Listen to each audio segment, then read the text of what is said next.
Está começando o ImóvelCast, o seu podcast imobiliário que hoje está um pouco diferente. Abrimos o espaço para receber os palestrantes do módulo Platinum da Apolar Academy. Afinal, ano de formatura é assim, é muito especial. Hoje nós abordaremos um tema inovador e relevante, o retrofit. Neste episódio, vamos explorar o conceito de retrofit que envolve a modernização de edificações antigas, promovendo melhorias em sua funcionalidade, estética e sustentabilidade. O retrofit não apenas valoriza o imóvel, mas também contribui para a preservação do patrimônio histórico e cultural, ao mesmo tempo em que atende às demandas contemporâneas de eficiência energética e conforto. Discutiremos as etapas desse processo, desde a avaliação inicial até a execução das obras, além dos benefícios econômicos e ambientais em que ele oferece. E para falar sobre este tema, que vai muito além de arquitetura e mercado imobiliário, o retrofit vem se tornando um movimento social. Hoje eu recebo ele, que é arquiteto, especialista em retrofit, um dos fundadores da R3 Retrofit, Rodrigo Filippini. Seja muito bem-vindo, Rodrigo. Tudo bem? Tudo ótimo. Rodrigo, para a gente começar hoje o nosso bate-papo sobre esse tema que tem muito a ver com o mercado imobiliário, principalmente com o nicho de produtos que a Polar mais vende, que é imóveis de terceiros. Explica para a gente o que é o retrofit. Então, o retrofit, a gente traduziu dentro da R3 Retrofit como pegar um imóvel que está antigo e que já tem as funcionalidades todas ultrapassadas e trazer ele para um tempo moderno. A gente refaz toda a infraestrutura elétrica, hidráulica e deixa ele com acabamentos modernos para que eles possam ter vida por mais 30 anos. E dentro desse processo, quais são os principais desafios que você encontra ao realizar um projeto de retrofit? Bom, normalmente os apartamentos não têm mais informações estruturais das plantas, né? Então nós temos que fazer sondagens e muitas vezes a gente se depara com alguma prumada existente ou alguma estrutura que não pode ser removida e temos que adaptar o projeto a essas demandas encontradas, né?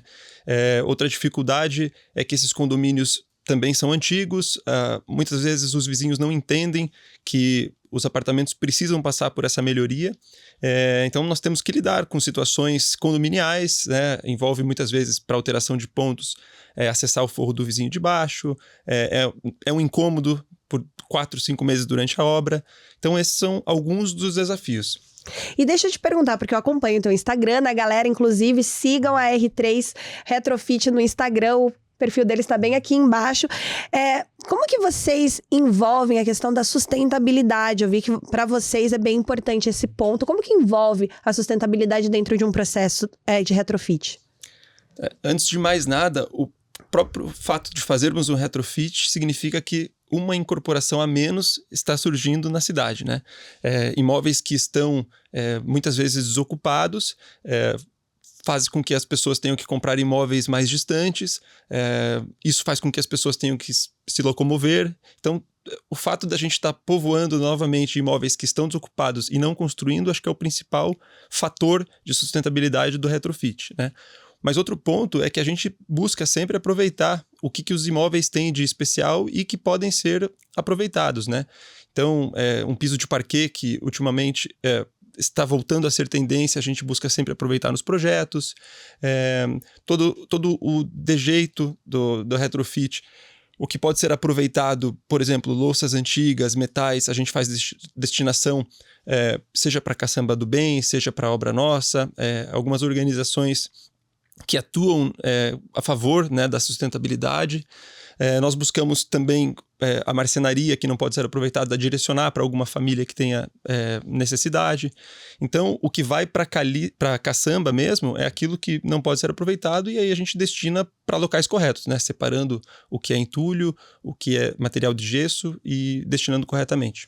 E quando um imóvel, digamos assim, de 40 anos para cima, ele passa por um processo de rejuvenescimento, digamos assim, né? Que é o processo do retrofit, o valor do metro quadrado desse imóvel, ele tende a aumentar, correto?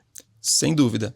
A gente tem uma receitinha que a gente utiliza para fazer os investimentos, que na região do Batel, por exemplo, um imóvel que a gente consegue comprar por R$5.000 o metro quadrado, a gente faz um retrofit investindo mais ou menos R$2.500 o metro quadrado, né? Isso estou falando de imóveis na média de 150, 200 metros quadrados, imóveis um pouco maiores, né? E esse imóvel, depois do retrofit, ele passa a valer R$10, R$11.000 o metro quadrado. Então, essa é a receitinha nossa como investimento, mas vejam o potencial disso para corretores e para pessoas que buscam um imóvel para moradia, como valoriza, né? Se a gente consegue viabilizar comprando a 5 mil para que ele valha o dobro, 10 mil, se o comprador consegue fazer uma boa compra até R$7.000 o metro quadrado, ainda assim ele estará valorizando o patrimônio. E aí quando você compara isso daí com imóveis que estão sendo lançados hoje, aí essa diferença fica absurda, né? E o apartamento retrofitado, ele passa a ter uma valorização anual, assim como o imóvel novo também está valorizando, né? Então, é um excelente investimento, além de uma ótima oportunidade para quem busca morar bem, com áreas amplas, né? Uma área privativa de verdade. Até porque os apartamentos antigos, eles têm uma metragem muito superior aos novos, né? A gente vê apartamentos gigantescos. E eu tenho uma curiosidade que eu gostaria de tirar com você. Por que antigamente os apartamentos, eles tinham normalmente um único banheiro, né? Dentro desse processo do retrofit, é possível incluir mais banheiros dentro de um único apartamento? Como é que funciona? É verdade, as demandas antigas eram diferentes das demandas de hoje, onde... Como sobreviviam com um banheiro? Hoje todo mundo precisa de um banheiro, né? Mas como que a gente faz para suprir isso nos imóveis que a gente faz o investimento, né? Existem algumas tecnologias, mas antes da tecnologia até... Se o apartamento ele tem o que a gente chama de laje caixão, que era comum lá atrás, que nada mais é do que um espaço entre lajes onde a tubulação passava e você não precisa necessariamente interferir no vizinho de baixo, né? Então, nesse caso, a gente consegue fazer o deslocamento de pontos de vaso sanitário, por exemplo, pelo piso e eventualmente, o banheiro que era muito grande lá atrás, a gente consegue dividir ele em dois, pegando um pouquinho de área, de repente, do quarto e tal. E quando o layout permite, nós podemos fazer isso. Mas existem também tecnologias, a Sanitrite, por exemplo, eles desenvolveram um produto, na verdade eles têm vários tipos de produto nesse sentido, né? Onde o esgoto ele é triturado e ele pode ser direcionado até 6 metros de altura, então a gente direciona isso para o forro e do forro a gente encontra horizontalmente a prumada existente. Então é uma tecnologia que já existe há algum tempo, já está consolidado e a gente pode então utilizar como alternativa para criar um banheiro. Então, se no caso um cliente vir a perguntar para um corretor se tem essa possibilidade, lógico que é sempre bom o corretor verificar com algum profissional da área de arquitetura para validar mesmo o que pode fazer dentro daquele apartamento ou não, mas existe sempre uma saída, correto? Correto. E eu acho que é uma grande oportunidade. Tem muitos imóveis com essas características disponíveis que eles estão posicionados em sites, às vezes sem visibilidade, né? Se o corretor ele se especializa nessa área de retrofit, começa a estudar alternativas e cria esse mecanismo de avaliação de possibilidades, de integração de ambientes, eu acho que esse corretor ele estará um passo à frente. E tem empresas como a nossa que podem auxiliar em todo esse processo, né? De indicar algum escritório de arquitetura que também tenha uma vertente para o retrofit, né? Que consiga enxergar o potencial dos imóveis. E é isso, é uma oportunidade que está aí para todo mundo aproveitar. O corretor, ele precisa ter essa visão também, né? Eu sempre brinco que corretor de imóveis, o bom corretor de imóveis, ele é um pouco de tudo. E ele precisa ter um pouco dessa visão arquitetônica mesmo para oferecer mais oportunidades para o cliente, né? Que às vezes o cliente ele vem buscando um perfil de imóvel que tecnicamente pode ser considerado novo, mas ele não tem aquele poder aquisitivo para comprar aquele perfil de imóvel, mas ele pode estar buscando um imóvel mais antigo, reformando com um valor muito inferior a de um imóvel na planta, por exemplo, e tendo uma boa garantia ali de longa vida para aquele projeto. É impossível a gente falar de retrofit e não comentar sobre o Irmãos à Obra, que é um programa extremamente famoso, acho que no mundo inteiro. E ali a gente tem o arquiteto e tem o irmão que é corretor de imóveis.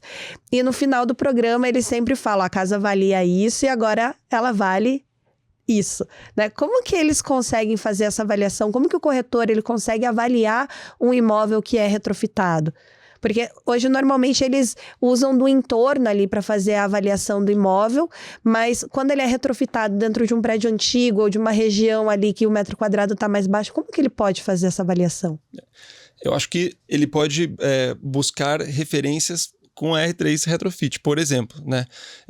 A gente acaba sendo um pouco disruptivo neste momento do mercado imobiliário de Curitiba, porque todos os prédios onde a gente fez algum trabalho, passado a entrega do imóvel, os apartamentos vizinhos tendem a ter uma valorização, mesmo aqueles sem transformação. Porque a gente comprou um imóvel a um valor de metro quadrado e a gente vendeu pelo dobro, né? Então, quando a gente pensou em fazer isso, não existiam referências. A gente estava se comparando com outros produtos que tinham alguma característica similar, mas é difícil a gente encontrar apartamentos retrofitados em prédios antigos para você fazer por amostragem e determinar um valor. Mas a gente conseguiu enxergar isso e, junto com os investidores, colocamos essa ideia e fizemos acontecer, né? Hoje está consolidado que, por exemplo, que o imóvel no Batel comprado a R$5.000 metro quadrado, investindo mais 2,5, vende-se por 10. Claro, fazendo um trabalho que tenha design, que tenha diferencial para os concorrentes que estão disponíveis, né? A gente pensa sempre para esses imóveis que a gente está colocando numa prateleira um pouco mais alta ali, na faixa de 200, 250 metros quadrados, onde o ticket vai para 2 milhões, 2 milhões e meio, né? Ele está sendo comparado com outros produtos de mesmo valor, mas a gente está entregando o dobro de área e a gente está entregando com uma assinatura, né? Um projeto contemporâneo que vai perdurar aí por mais 20, 30 anos. Uhum. E deixa eu te perguntar, nos bastidores ontem, durante a aula do Academy, a gente estava conversando e você fala muito sobre investidor do mercado imobiliário que venha comprar esse perfil de imóvel, né? Um imóvel antigo para retrofitar e depois revender. Qual que é o perfil exato? Assim, é impossível a gente traçar um perfil exato de cliente dentro do mercado imobiliário, mas na sua experiência com retrofit, qual que é o perfil que mais consome esse tipo de imóvel antigo para reforma? Hoje nós estamos, então, com essas duas vertentes dentro da R3. Os imóveis que a gente adquire para venda e os retrofits que fazemos para clientes finais. Nós identificamos, então, alguns perfis, né? Mas esse perfil do investidor talvez seja até um terceiro perfil, né? Quem compra o nosso imóvel retrofitado, ela tem aí as suas percepções de valor, tem alguma faixa etária pré-determinada, 40 a mais, então já teve alguma experiência com outros tipos de imóveis, já teve a sua primeira, segunda compra, de repente está indo para o terceiro imóvel. Quem nos procura para fazer o retrofit sob demanda, provavelmente foi impactado por algum dos projetos que a gente fez para venda. A gente explica então que tem um retrofit sob demanda e ele acaba se interessando e nos contratando para desenvolver.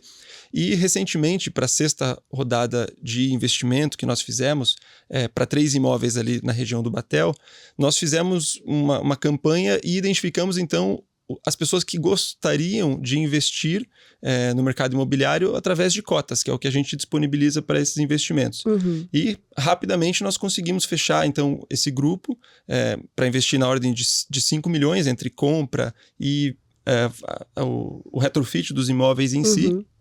E aí tem de tudo, né? Tem pessoas de 20 a 60 anos, né? Então, o perfil do investidor em si, eu acho que é mais sob o prisma de que eu quero diversificar, quero ter um pouquinho de participação no mercado imobiliário, acredito nisso, né?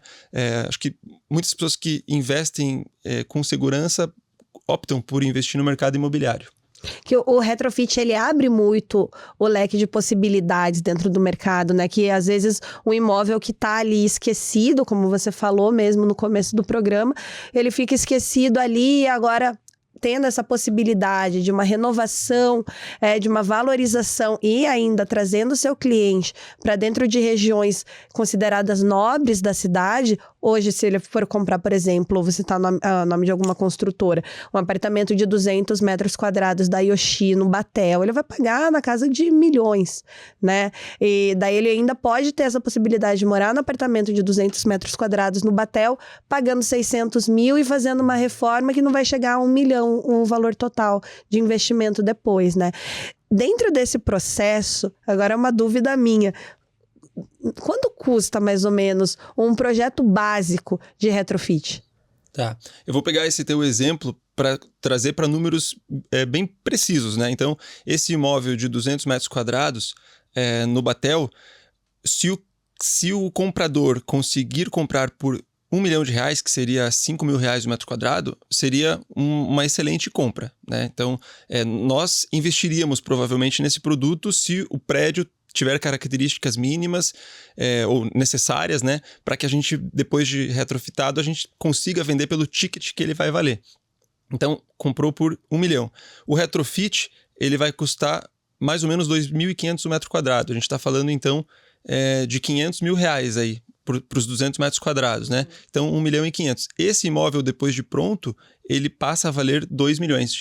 Uhum. Então, tem aí uma diferença de 500 mil. Uma valorização muito rápida, inclusive, Exatamente. Né? Claro, isso daí não é lucro líquido, né? Você vai ter que descontar impostos de ganho de capital e tem a comissão imobiliária. Uhum. Mas ainda assim, é um retorno muito bom quando comparado com outros investimentos que tem por aí, né? Uhum.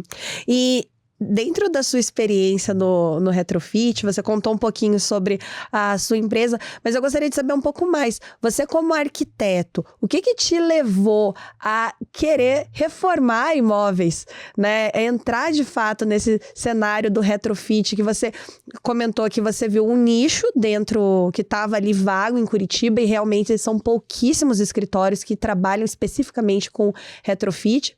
A R3, ela se especializou nessa frente. Mas o que te inspirou a querer, de fato, trabalhar somente com retrofit? Tá, ok. Bom, eu vi até que na chamada vocês me chamaram de arquiteto com o maior prazer, porque eu sou engenheiro civil, na verdade, mas a gente está inserido aí no meio da arquitetura e eu estou aprendendo cada vez mais com os arquitetos, com os escritórios de arquitetura. E, assim, a primeira inspiração, como você até citou aqui o Irmãos à Obra, eu pensava o que eu vou fazer que vai me trazer satisfação para que o meu trabalho seja, então, não aquele maçante de ir para um escritório, resolver problemas, né? Claro que no retrofit a gente se depara com vários problemas, né? Mas a ideia e a inspiração deixa eu me envolver com os meus problemas aqui, né? Do retrofit. Então a gente se inspirou nisso, começamos a estudar outros mercados que estão consolidados, o centro voltando a bombar. Nós, inclusive, quando decidimos investir, inicialmente foi na região mais central, depois a gente aprendeu, né, que vai demorar um pouquinho mais esse processo de reocupação do centro, mas enfim, como esses prédios mais antigos estão localizados em regiões mais centrais, a gente acredita que a transformação vai ser de fora para dentro, assim. Então, esses bairros mais consolidados, que o pessoal prefere morar, como essa transformação está acontecendo cada vez mais, inclusive a gente identifica isso através dos contratos de retrofit sob demanda, a gente começou a atuar de volta na região central. E isso é muito bom, porque a vida no centro vai trazer a segurança que ela precisa, né? E Curitiba, ela tá passando por um processo que eu brinco que Curitiba inteira está sendo retrofitada, porque a gente está vendo isso acontecer no centro, né? Existe aquele movimento do centro vivo e edifícios ali que eram muito antigos, edifícios icônicos ainda da cidade, eles estão passando por esse processo de retrofit nas suas fachadas, nas suas infraestruturas, para preservar mesmo a história da cidade. O centro histórico de Curitiba, ele é muito importante para toda a nossa história, e saber que a cidade inteira está passando por esse movimento de reforma de vias, reforma de praças. Teve um processo, não sei se você lembra, da Rua do Ciclista, ali onde tinha a pracinha do ciclista, perto do São Francisco, que a prefeitura investiu mesmo para trazer uma nova vida para uma rua que estava marginalizada. Infelizmente, o projeto acabou não dando certo, né? Ela teve uma sobrevida, conseguiram trazer comércio, mas ainda a marginalização da região acabou poluindo aquele ambiente como um todo. Mas a gente vai descendo um pouco, saindo do eixo São Francisco, mas indo ali para aquela região próxima ao Shopping Estação, a gente vê ruas ali como a Barão do Rio Branco sendo totalmente revitalizadas. Isso também vai auxiliando no processo de valorização daqueles imóveis. Então, eu acho muito importante que o corretor ele fique sempre atento a essas mudanças sociais que acontecem, né? Eu falei ali no começo, na introdução, que o retrofit ele é um movimento social, correto? Você concorda comigo? Concordo. Por todos esses benefícios que traz a reocupação do centro, por exemplo, né? Você não ter vida no centro ou não ter oportunidades de imóveis para que as pessoas habitem o centro faz com que as pessoas tenham que estar mais distantes, né? E o pessoal de renda menor, eles acabam tendo a oportunidade de comprar imóveis que são muito distantes, né, de Curitiba. E a partir do momento que numa ação, por exemplo, de incentivo a retrofits em prédios que estão abandonados na região central, seja tirando impostos, ou melhorando condições, a gente consegue viabilizar, por exemplo, Minha Casa Minha Vida, né, planos que em outras cidades já estão sendo feitos. Isso é muito benéfico, porque faz com que a gente não tenha aqui esses longos deslocamentos entre moradia e trabalho. A gente não dá espaço para que o pessoal que está desocupado, marginalizando, esteja nesses locais, porque tem mais circulação de pessoas. Então, com certeza é um movimento social. E deixa eu te perguntar outra coisa, que você comentou que você é engenheiro civil, né? Você deve ficar doido quando um corretor de imóveis vende um imóvel falando para o cliente que ele pode derrubar todas as paredes, que ele pode fazer isso e aquilo, só que não pode. Ele precisa validar o que realmente pode. Um apartamento, principalmente, ele tem estrutura, né? Tem que respeitar a estrutura ali de base, porque senão se derruba o andar de cima. Nesse processo de retrofit, existe aquela questão de colocar piso sobre piso, sair derrubando parede. Isso afeta a infraestrutura do prédio ou não? Bom, sempre é fundamental que a pessoa que vá fazer uma reforma, por mais que seja uma reforma simplificada, conte com profissionais, com empresas que tenham responsabilidade, né? Então, qualquer condomínio que tenha um síndico atuante, precisa exigir que exista um responsável técnico que vai emitir uma RT e esse responsável técnico vai avaliar as situações como um todo, né? Então, o revestimento de piso sobre piso, muitas vezes a estrutura ela está preparada para receber essa carga que não é uma carga super significativa.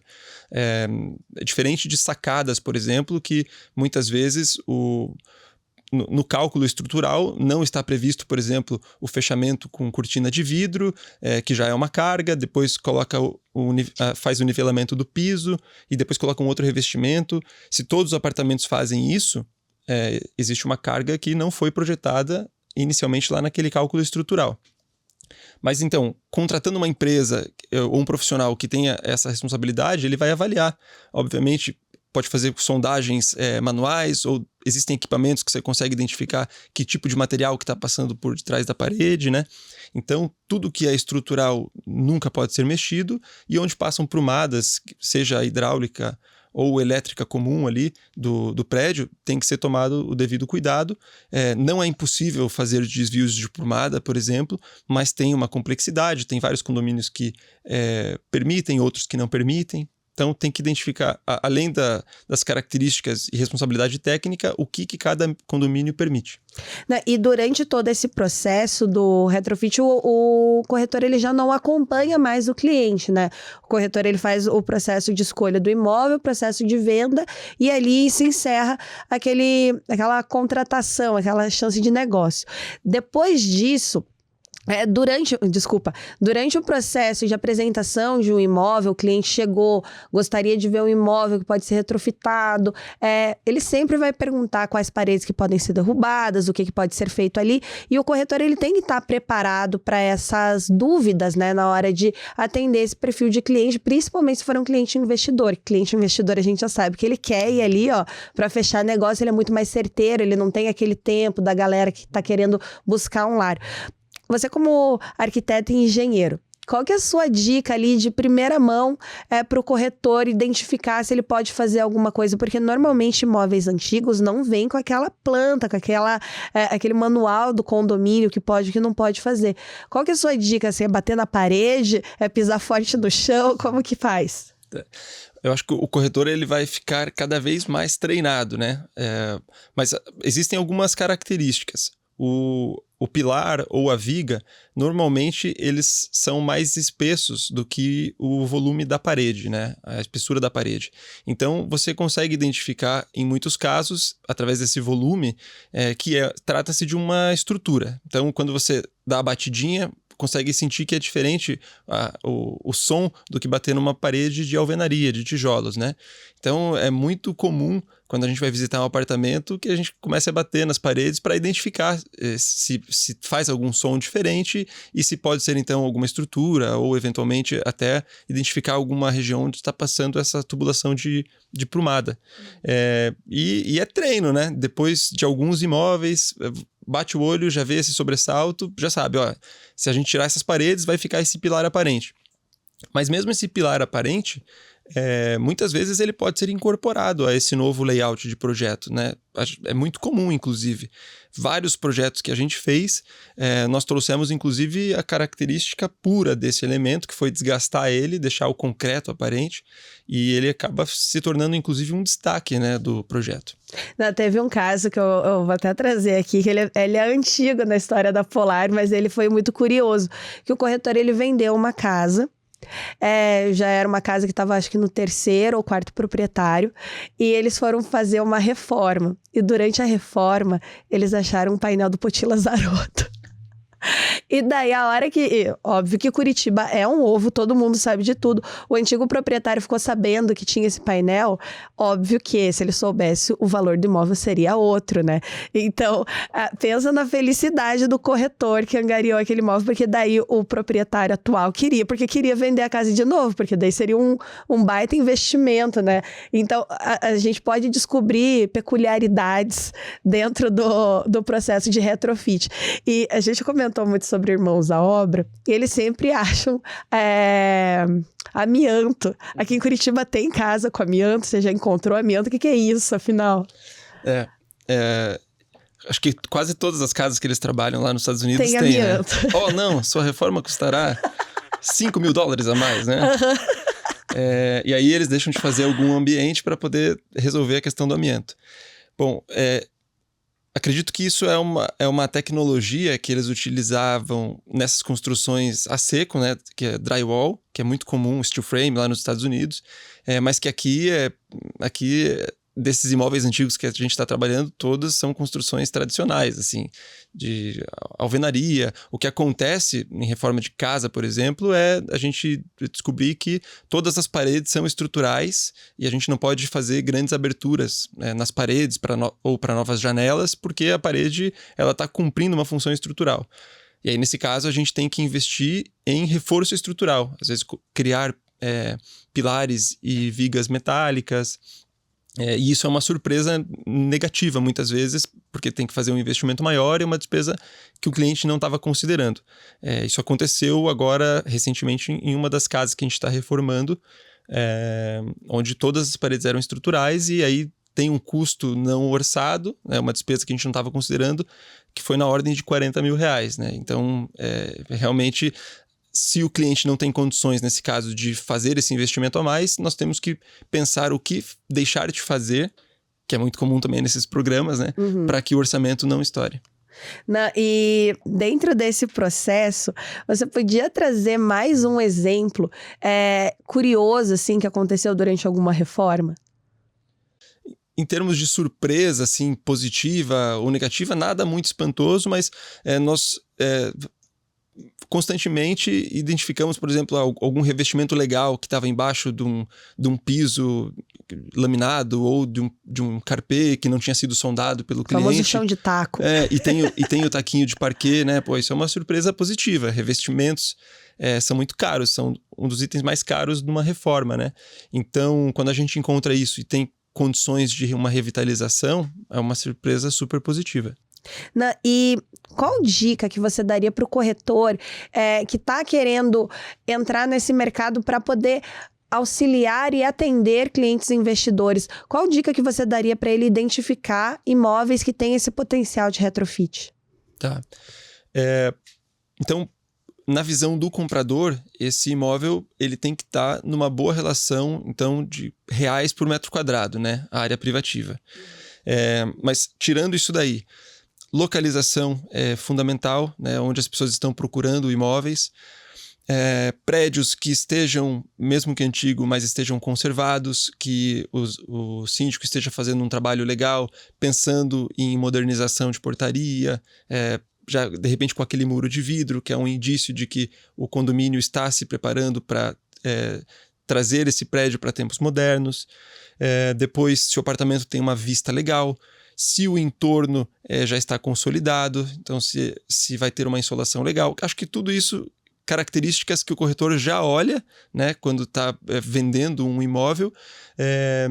Mas, então, somado a isso, se a planta ela tem uma boa opção para abertura de layout, tem muitos casos que o elevador está no meio entre a cozinha e a sala e, por exemplo, já não é possível ter uma integração que o pessoal procura, né?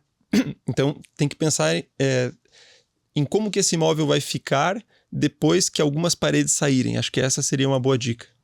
E deixa eu tirar mais uma curiosidade que eu gostaria de saber.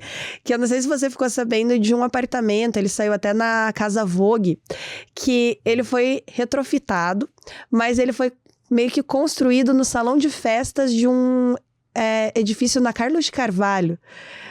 Como que faz esse processo? Abre mais as portas para o corretor conseguir vender, né? Porque tem muitos prédios antigos que eu acho que o proprietário do imóvel está aceitando vender tudo.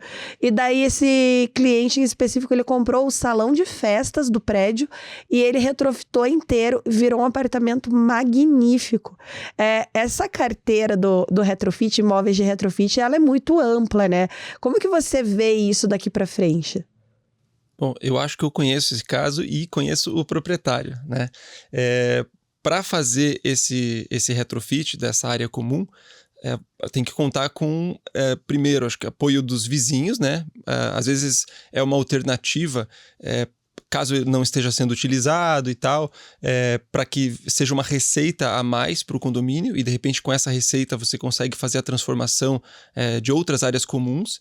Então, apesar de não ser tão comum, eu acho que é algo que poderia ser observado pelos condomínios mais antigos, até porque em muitos casos existia a casa do zelador, que hoje em dia não faz mais sentido, não tem mais zelador, né? A maioria mora. É tudo remoto, né? Exatamente. Então, se o condomínio topa, né? O pessoal vota e consegue fazer essa venda, aí tem que verificar também na prefeitura se é possível regularizar isso daí, né? Porque não adianta depois fazer um investimento e não conseguir, na hora de vender, vender de maneira regular.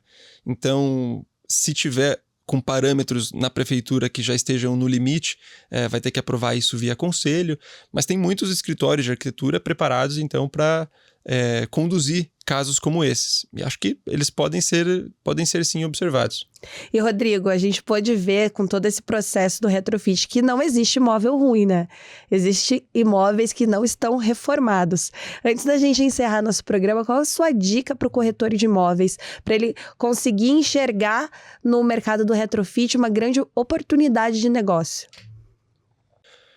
Bom, como existem muitos imóveis disponíveis nessas condições e as pessoas não conseguem enxergar o potencial desses imóveis, eu acredito que os corretores, de repente pensando em alguma parceria com escritórios de arquitetura ou com empresas que estejam trabalhando com isso, eles possam desenvolver algum material para esses apartamentos, de modo que consigam fazer esses imóveis aparecer, né? Que eles tenham já o seu destaque. Então, nesses programas mesmo de transformação, claro que tudo isso é investimento, né? Mas levar alguém com uma visão do que pode ser, criar algum material digital, hoje tem até inteligência artificial que pode ajudar colocando imagens de como que esse imóvel pode ficar, e pensar em alternativas. Às vezes não precisa ser feito todo um retrofit, mas tem muita gente fazendo o house flipping, né? Que é pintar o apartamento, tirar a marcenaria que é antiga, trocar os espelhinhos de tomada para mais modernos. A gente não está falando aqui de substituição, né, da fiação. Tudo isso é antigo, necessariamente precisaria ser feito também, né, para garantir essa sobrevida, mas em termos de enxergar, pelo menos, o potencial, já ajuda, sabe? Às vezes tirar a parede entre a cozinha e a sala para dar essa amplitude, trocar os revestimentos que estão muito antigos, né? Então buscar ou direcionar esses proprietários para que façam esse pequeno investimento e coloquem esses imóveis então nessa vitrine um pouquinho mais com mais visibilidade, né? Não, perfeito, Rodrigo. E eu sempre digo que um bom corretor de imóveis é um pouco de tudo. E abrir seus horizontes e enxergar potencial em imóveis antigos pode te render excelentes negócios. É essencial fazer uma análise detalhada do imóvel e consultar profissionais qualificados como o Rodrigo da R3 Retrofit. Além disso, é importante considerar o contexto urbano e o potencial de valorização. Planejamento e pesquisa são fundamentais para o sucesso do projeto. E para saber mais sobre o tema, eu convido você a assistir a aula da Polar Academy e acompanhar o perfil no Instagram da R3 Retrofit. Muito obrigada, Rodrigo, foi um prazer. Para mim também.